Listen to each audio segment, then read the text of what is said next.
Welcome to Nasdaq Trade Talks. I'm Jill Malandrino, global markets reporter at Nasdaq.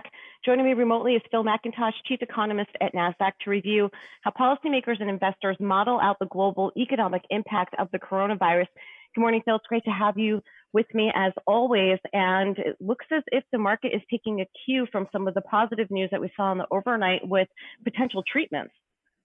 Yeah, there was some pretty good news about the remdesivir pills, which aren't a vaccine, but they were given to people on an emergency basis that were really quite sick with COVID and on respirators, and they seem to mostly recover and recover quicker than normal. And that's important for a number of reasons. One is because it helps people get back out of hospital, but two is because it might have an effect of getting them out of hospital faster and off respirators, which is really the big choke point in terms of getting some kinds of herd immunity.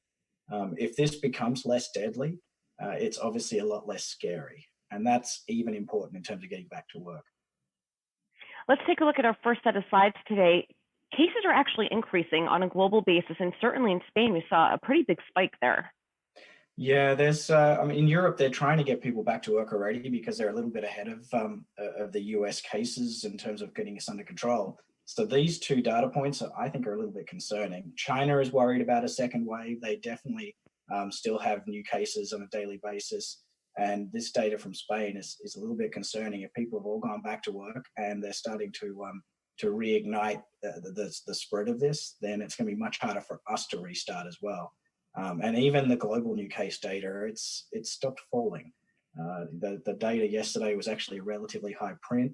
Some of that is actually now the emerging markets like Brazil and Russia are starting to see increasing caseloads. So it's the developed markets in Europe are mostly still below peaks. But now we're starting to see emerging markets hit new highs. And let's talk about opening up America again. President Trump announcing a three-phase process, although a date has not been announced yet, to get our economy back open.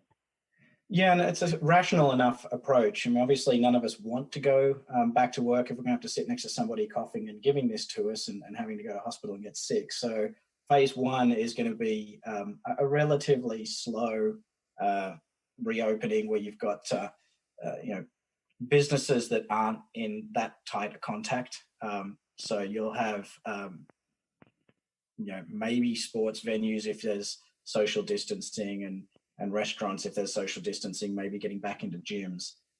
If we all go back to work, we're obviously still going to have to get food. So those sorts of things can start to happen, but with distancing. And if there's 2 more weeks where cases don't surge, then the proposal is we'll be able to do things like more travel, get schools and daycare opened up, and maybe some bars or at least more people going out to restaurants and bars.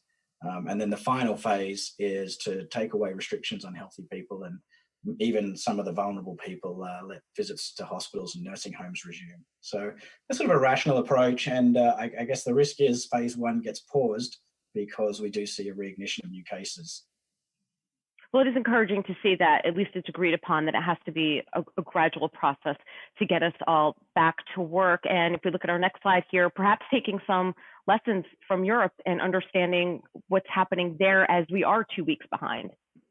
Yeah, so this kind of tells the story of why Spain is starting to go back to work before us. This is Italian data, but if you look at the curve, obviously the scale is different populations, etc.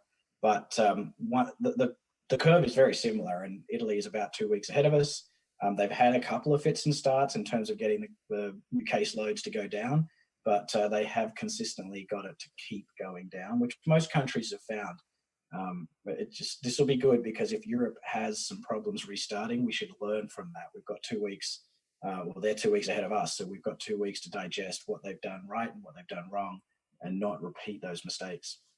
All right, and let's wrap up here with some other relevant market news outside of COVID-19 as we start to look at earnings winners and losers and some other data that's coming out in the marketplace.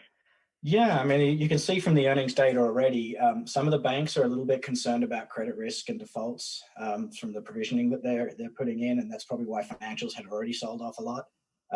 We're going to see energy companies really have a big hit to their earnings, and in contrast, healthcare and consumer staples companies actually doing okay. So it's kind of good to be looking at real news and company-specific news. But there's actually a lot of news starting to come out that's potentially important longer term.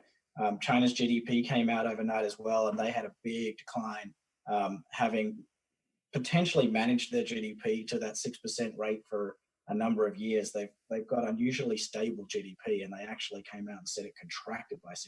So a big drop in Q1 GDP kind of gives an indication that all the numbers we're seeing here, that the forecast significant drops in GDP and impacts on the economy are probably real, and probably pretty decent estimates.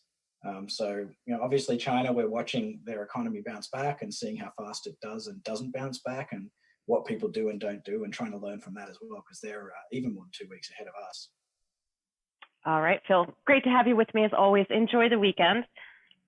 You too. All right, and thanks for joining me on Trade Talks. I'm Jill Malandrino, Global Markets Reporter at Nasdaq.